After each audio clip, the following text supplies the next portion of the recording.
अंगद देगा अपनी आखिरी विदाई और तुलसी के सहारे अपनी जिंदगी में आगे बढ़ने की कोशिश करेगा। लेकिन दोस्तों, सास भी कभी बहू थी में आने वाला ट्विस्ट बहुत ही ज्यादा शॉकिंग होने वाला है। वृंदा की मौत के बाद उसके सफर का अंत होना तय था, लेकिन सबकी उम्मीदों के बीच अंगद और वृंदा अब इस कंपनी को डूबने से बचा रहे हैं। फैक्ट्री में जो घोटाले हो रहे हैं, वर्कर्स और मैनेजमेंट के बीच जो लड़ाई और मतभेद चल रहे हैं, उसके कारण फैक्ट्री भारी नुकसान झेल रही है। वृंदा मेहर वीरानी की बेटी बनकर आई है और अंगद वर्कर बनकर सच्चाई पता करने की कोशिश कर रहा है। लेकिन सबसे बड़ा ड्रामेबाज भारती अंगद को पाने के लिए अब हर हथकंडा अपना रही है, क्योंकि उसने अंगद से प्यार करना शुरू कर दिया है। महोत्सव के मौके पर भारती सीता बनने की कोशिश करती है, लेकिन सीता तो वास्तव में वृंदा ही बनेगी, क्योंकि वह अंगद की असली पत्नी है। इस दौरान कई मजेदार और चौंकाने वाले मोड़ देखने को मिलेंगे।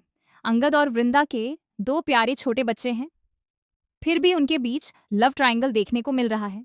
अंगद और वृंदा जिस मिशन पर गए हैं, उसका असली मकसद अब धीरे धीरे सबके सामने आने वाला है। आने वाले ट्विस्ट में यह सच सबके सामने आएगा कि अंगद और वृंदा पति पत्नी हैं। भारती उन्हें अलग करने के लिए कोई कसर नहीं छोड़ेगी, लेकिन अंगद अपनी पत्नी को कभी नहीं छोड़ेगा। लेकिन तभी एक नया शॉकिंग ट्विस्ट आता है। फैक्ट्री में अचानक एक बड़ा धमाका होता है और वहां काम कर रहे कुछ वर्कर्स गंभीर रूप से घायल हो जाते हैं। इस हादसे के पीछे भारती का हाथ होने की अफवाहें उड़ने लगती हैं। अंगद और वृंदा इस हादसे की गुत्थी सुलझाने की कोशिश करते हैं और तभी पता चलता है कि भारती ने न केवल फैक्ट्री में गड़बड़ी कराई थी, बल्कि उसने वृंदा को गायब कर दिया है। अब सवाल यह उठता है कि वृंदा कहाँ है? क्या वह सच में खतरे में है या यह सब भारती का प्लान है? अंगद इस घबराहट और डर के बीच खुद को संभाल नहीं पा रहा है। इसी बीच तुलसी बनती है अंगद का सहारा। वह उसे समझाती है कि वृंदा जिंदा है और लौट कर आएगी, लेकिन सच जानना अभी बाकी है। जैसे जैसे कहानी आगे बढ़ती है, एक और चौंकाने वाला मोड़ आता है। वृंदा अपने आप को किसी अज्ञात जगह पर बंद पाती है। वह धीरे धीरे अंगद को याद करने लगती है और महसूस करती है कि भारती और उसके सहयोगी उसके और अंगद के बीच बड़ी साजिश रच रहे हैं। वृंदा ने फैक्ट्री के सारे राज छुपाकर अपने बच्चों की सुरक्षा और अंगद की मदद करने का प्लान बनाया है। इस दौरान अंगद और वृंदा का प्यार और भी गहरा होता है। वे दोनों अपने बच्चों के लिए लड़ते हैं, लेकिन भारती की चालों के चलते उन्हें कई मुश्किलों का सामना करना पड़ता है।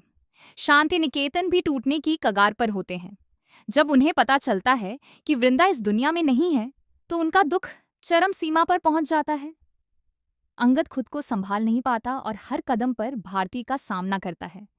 लेकिन यहाँ सबसे बड़ा ट्विस्ट आता है। वृंदा अचानक लौटती है, लेकिन अब वह पूरी तरह बदल चुकी है।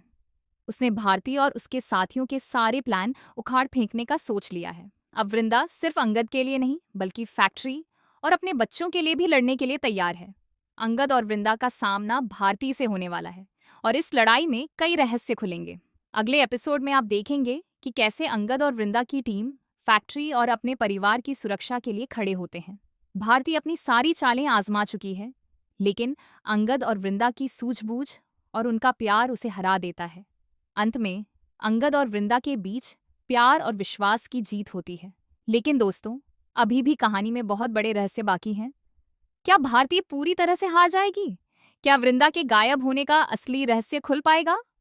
और क्या अंगद और वृंदा की खुशियां स्थायी होंगी या फिर नया ट्विस्ट फिर से उनके रास्ते में आएगा? यह सब देखने के लिए बने रहें और हर एपिसोड का मजा लें। तो दोस्तों, अगर आप चाहते हैं कि वृंदा अंगद को छोड़कर ना जाए और यह हादसा टल जाए, तो हमें कमेंट्स में बताएं। टीवी के लेटेस्ट अपडेट और शॉकिंग ट्विस्ट जानने के लिए चैनल को सब्सक्राइब करना बिल्कुल मत भूलिए।